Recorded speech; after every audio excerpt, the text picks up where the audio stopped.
go against Bajic of Serbia. And what a match. Athlete on the Mexican national team. She's a former junior Youth Olympic Games athlete where she won a silver medal. Today she had a rough day. She beat some really top players. She beat the China athlete. She beat the Turkish athlete to get here.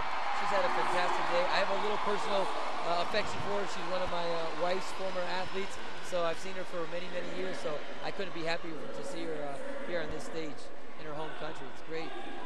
I agree. I mean, I saw the Mexican girl the last World Championships, and in 2 years, I must say, she has improved a lot. She has really improved. She won the Swiss Open. That was my debut coaching at the Swiss Open. Just want to add that. Yeah, it was alright. It was good. Yeah. She beat one of the Great Britain athletes, and then she went on to win the competition. And I must say, like, she has really improved. And for Bajic of Serbia, spare a thought for her because this is a real cauldron of noise. She's young, you know. It's going to be a great experience for the both. This is the first time for both of them, you know. So. Again, let's hope it's going to be another great heavyweight semi-final. I bragged about Bruseda, but you know the Serbian athlete beat the Spanish heavyweight, who was a former world champion and one of the top athletes in the world. So this is going to be again another great matchup. Two young people trying to get their first world championship underneath their belt. We know Serbia did great at the Olympics, you know, winning the gold medal, first gold medal for independent Serbia. So you know if they've been training together with Melissa, you know. But maybe that's where the inspirations come from as well. For sure. Well, it is the second heavyweight semi-final. Arabi of Iran brings both the fighting female heavyweights to the centre of the ring. The place is absolutely rocking. Wonderful atmosphere provided here by Puebli City in the 2013 WTF World Championships. Mexican wave to get them underway, but who will be waving from the top of the podium? Will it be Acosta? Will it be Bajic? Will we have the same explosive start? Good attempt from Serbia, Sarah. Yeah, good headshot there, and again, it started off with a bang. It's not boring. It's great to be commentating on the heavyweights today. And you take great pride in that as a former heavyweight yourself. You know, around in terms of Taekwondo, well, there's a great example of it straight away. But there was a perception that it was a bit slow and it was a bit sluggish, but it's changed remarkably. The athleticism. Has to. Yeah, it has to, because you get one heavyweight that's athletic is going to win everything. So we need more. So they've created more. And got it. A little bit of a low kick there, a little bit of a tango there, maybe. Interesting enough, I mean, it's the Serbian athlete looks a lot like the Russian athlete, using her front leg, and Bruseda from Mexico is doing the spinning kicks, kind of like Ann did. Well, Bruseda Acosta, she qualified for that Youth Olympics in Tijuana in Mexico, so she will be used to fighting in this atmosphere. And can she use it to her advantage, or will she shrink under the pressure? I think she's taking her time a little bit to settle in. She looks a little bit, oh, you know, what do I do? Where do I go? So I think maybe this round's going to take her a bit of time. And perhaps, Juan, talk a little bit about there's a height difference here, and trying to use that cut all the way across. It's going to be difficult for Acosta to do that. You know, interesting enough, again, she's I mean, she's been about this size since she was about 15 years old. Okay. So she's been used to. Yeah, she's used to it. Yeah, she's very used to it. She's used to fighting, you know, longer, you know, stronger fighters than her. So I don't really think it's going to be that much of a change or difficult task for her.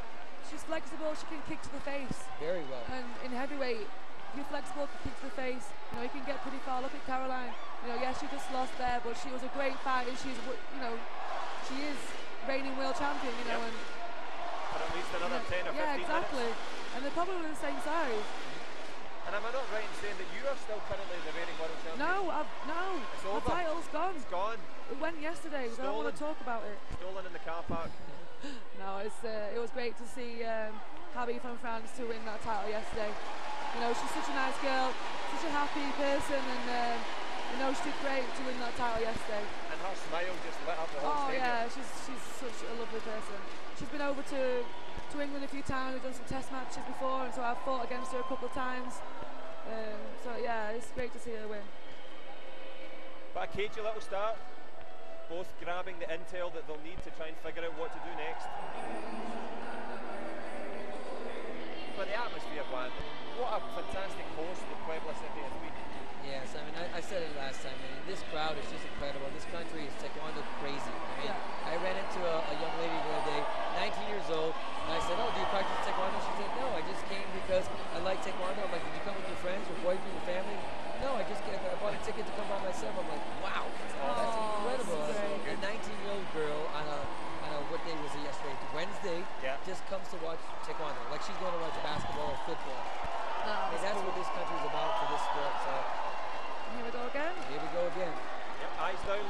round 2.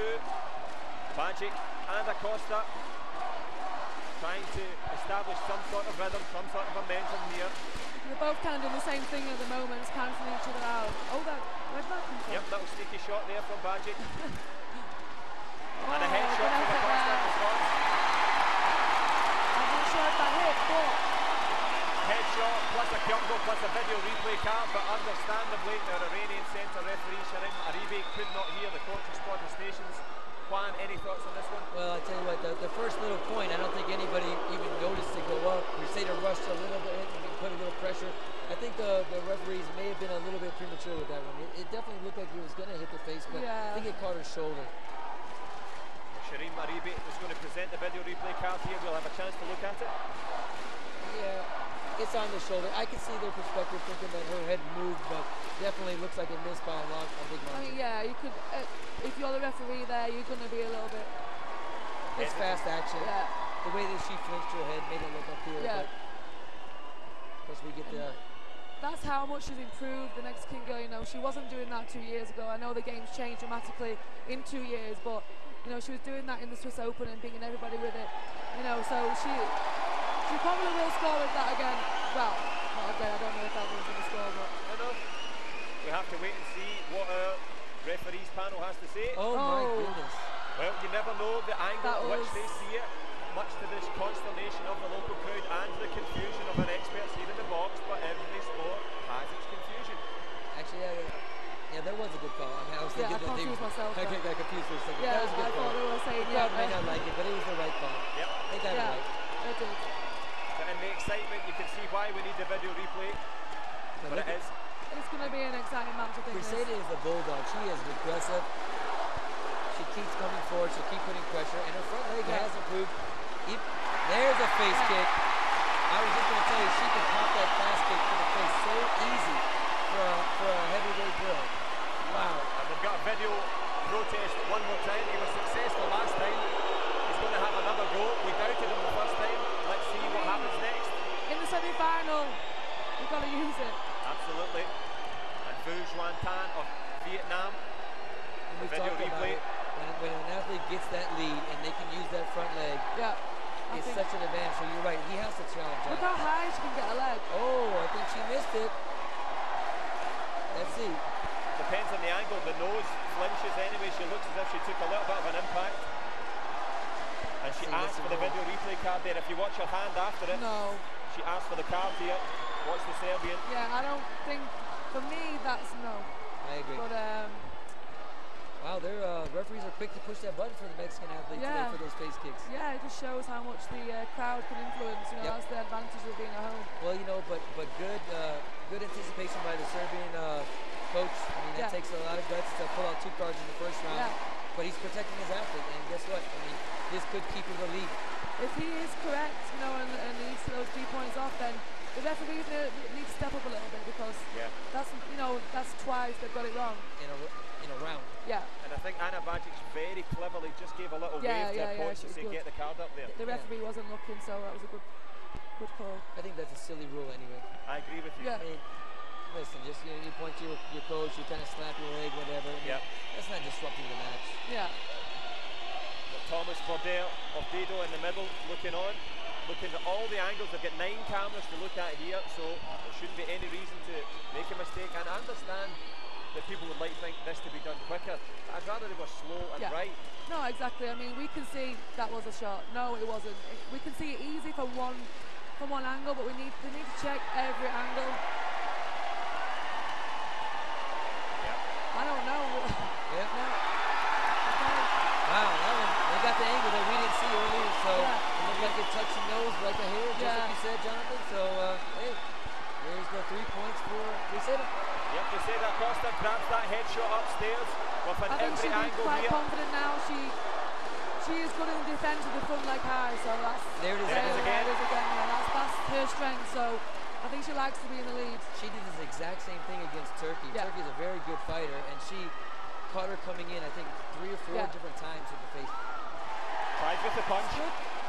No, these are a little front leg kick got in when she was trying to do the punch.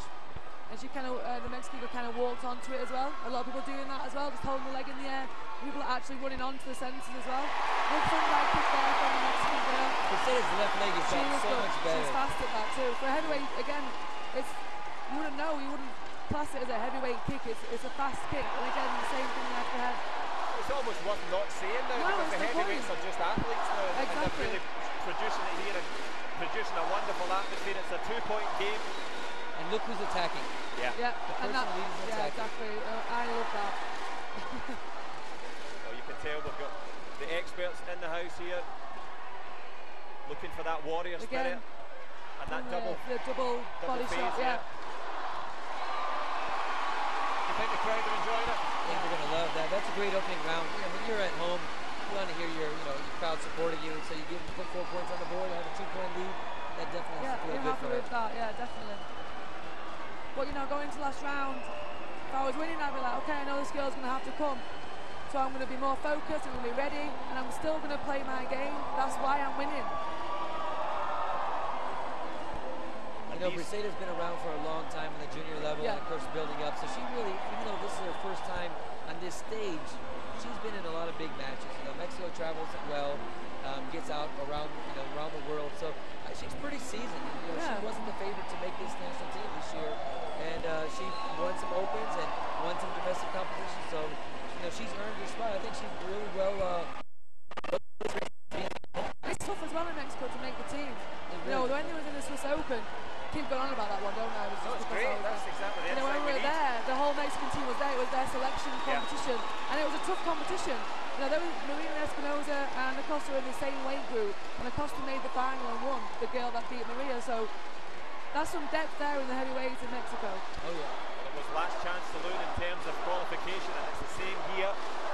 Ana Bajic has it all to do up against Mercedes Acosta here, using that front leg to jab out, control the centre of the ring. She's got a strategy, right, Juan, but it's only a 2-point game, and there is a Kyongo hanging there. Yeah, no, I mean, listen, this game is not over by any stretch of the imagination, and Mercedes has to be smart, really shut down well, but at the same time, I mean, she might pop in another face kick, or even a front leg to the body, because she'll surprise her. Sarah, you had mentioned the importance of the covering. The Russians were really good at it. Yeah. You would imagine she's going to have to be the same. Yeah, I think, I said especially the guys, the male team Russians, they're pretty good at covering, but there was a front leg again. Which is always, I think, how many front legs has she scored? The next maybe just one? But she's thrown it like a Fenway Korean as well, it's just straight and sweet and just smooth, You've got to say, though, the cover from the Russian girl is pretty good, though, because Acosta has been scoring with that front leg all day. We know she can do it, and we know she's going to throw it, but she's still scoring. And what I like though, Mercedes, she's continued throwing that, which is a good thing because it'll open up the face afterwards. Because she's going to have to respect that because she doesn't want to go down by 3 points. Well, we'll see how this last 45 seconds unfolds. But I tell you what, the writing's on the wall for 2016. Mercedes, Maria Espinosa are going to have a great battle down the stretch. But it is down the stretch here in the 3rd round. Attempted turning kick there from Acosta. Just turns her back there, has to be careful with that one.